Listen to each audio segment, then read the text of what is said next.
Mymensingh medical college হাসপাতালের ২০ নম্বর ওয়ার্ডের বারান্দায় চিকিৎসা নিচ্ছেন রিমা আক্তার। রিমার ত্বকে দেখা দিয়েছে সংক্রমণ। তার পাশে নেই কোনো স্বজনও। নিজেই ঘুরে ঘুরে হাসপাতালের এক জায়গা থেকে আরেক জায়গায় চিকিৎসা নিচ্ছেন। জীর্ণ শরীর নিয়ে তার হেঁটে চলতেও কষ্ট হয়। টাকার অভাবে পরীক্ষা করাতে পারছিলেন না। ২৮ সেপ্টেম্বর ফেসবুকে তাকে ঘিরে অনেকে পোস্ট করতে থাকেন। এই তরুণী নেত্রকোনার দুর্গাপুর উপজেলার বিরিশিরি ইউনিয়নের বারিকান্দি গ্রামের শাকিল আহমেদের মেয়ে। রিমার যখন ৬ মাস বয়স তখন তার মা মমতাজ বেগম মারা যান। গত বৃহস্পতিবার ময়মনসিংহ মেডিকেল কলেজ হাসপাতালের ২০ নম্বর ওয়ার্ডে ভর্তি হন রিমা। বাড়ি থেকে একা এসে হাসপাতালে ভর্তি হন তিনি।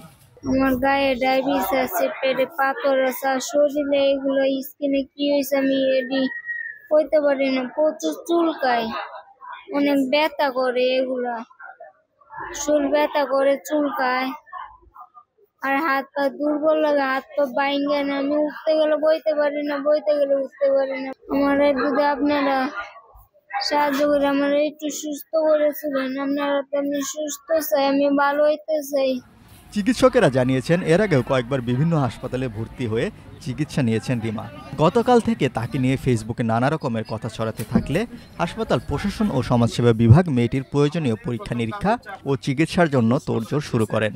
ডায়াবেটিস মেলাটাসে যে স্কিনের প্রবলেমগুলি হয় তার মধ্যে নানাবিধ উপসর্গ থাকতে পারে। তার মধ্যে তার স্কেবিস নামে একটা রোগ আছে, সেটা আমাদের কাছে মনে হচ্ছে সেটা হতে পারে।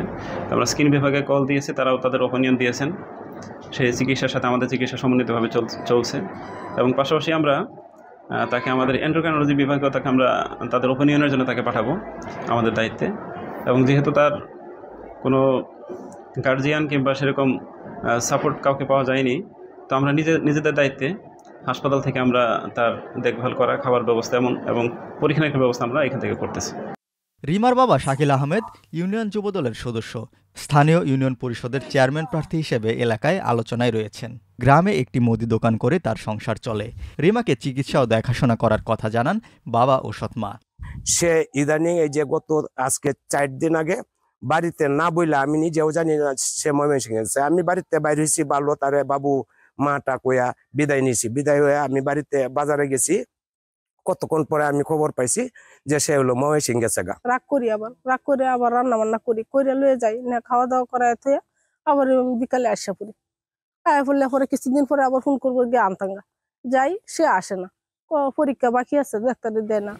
এর আগেও মেয়েটির চিকিৎসায় সমাজসেবা বিভাগের সহযোগিতার কথা জানিয়েছেন এক কর্মকর্তা। আগেও সে 2বার এন্ডোক্রাইনে ভর্তি ছিল, তখন আমরা 2বারই তাকে ওষুধ দিয়েছি। এখন আমরা তার ওষুধ সহ হাসপাতালে যে ওষুধগুলো সাপ্লাই আছে সেগুলো তো হাসপাতাল থেকে দেবে, আর বাকি যেগুলো নাই সেগুলো আমরা রোগী কল্যাণ সমিতি থেকে কিনে দিব। রিমা আক্তার প্রেম করে বিয়ে করেছিলেন রাজশাহী নাটোরের লালপুরের রনি মিয়াকে। প্রায় ৩ বছর সেখানে সংসার করার পর নিজের শারীরিক অসুস্থতার কারণে ৩.৫ বছর আগে স্বামীর সঙ্গে বিচ্ছেদ হয়। এরপর থেকে বাবার বাড়িতেই বসবাস করতেন তিনি।